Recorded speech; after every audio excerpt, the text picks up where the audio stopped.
Nagtalaga na ng grupo ang Commission on Human Rights o CHR para imbestigahan ang nangyaring enkwentro sa Atimonan, Quezon. Sa kabila kasi ng giit ng mga otoridad at ng palasyo na lehitimong operasyon ng insidente, ilang paglabag pa rin ang nakita ng komisyon. May news to go si Ivan Mayrina. Mismong Quezon PNP ang nagsabi mga miyembro umano ng Vic Siman Group na kilalang gun for hire ang 13 napatay sa enkwentro sa Atimonan, Quezon. 3 sa mga nasawi, mga kabaro nila, habang isang miyembro raw ng Air Force at 2 taga-intelligence service ng AFP. Pero isa rin sa mga napatay si Tirso Junlontok Jr. na kilala umanong community leader at environmentalist sa Quezon, partikular sa pangangalaga sa Bundok Banahaw. Kaya mga kaanak at kaibigan ni Lontok sa non-governmental organization na Tanggol Kalikasan, labis ay kinagulat ang pagkakasangkot niya sa grupo.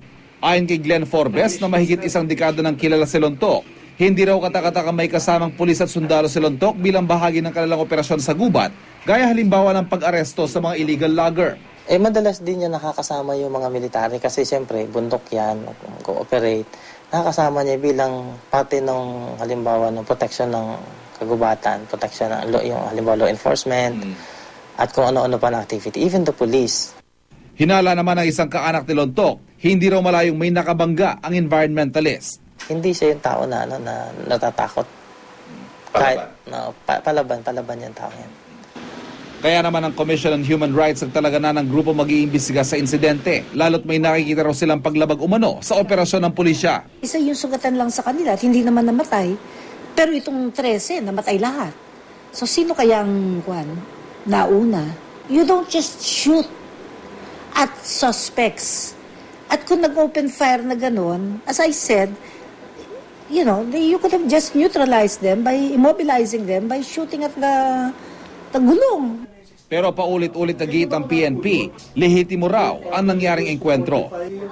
Base na rin sa isang information na na-receive po ng ating mga units doon na accordingly, merong isang malaking grupo ng mga armado ang dadaan nga doon sa area na yon.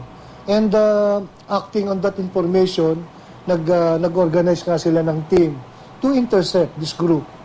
Hindi nila nirespeto yung checkpoint at yun nga po, they fight first sa ating mga tropa.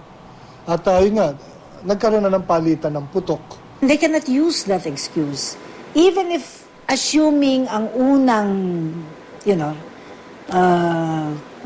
ang unang fire nanggaling dun sa loob ng kotse, o di, pareho pa rin yung sinabi ko, yung gulong. Pero hindi mo sila uubusin na ganon. Ayon naman sa palasyo, nung una checkpoint po yun. It was a legitimate checkpoint set up by the PNP and I think, if I'm not mistaken, in cooperation with the AFP. At meron daw po silang tip na nakuha at mukha hong nag-bear fruit naman yung tip na nakuha po nila. Ivan Mayrina, GMA News. Samantala, itinanggi ng ISAF na miyembro nila ang 2 sa mga nasawi, sina Leonardo Marasigan at Maximo Pelayo. Inaalam naman daw ng Philippine Air Force kung miyembro nila si Armando Lescano.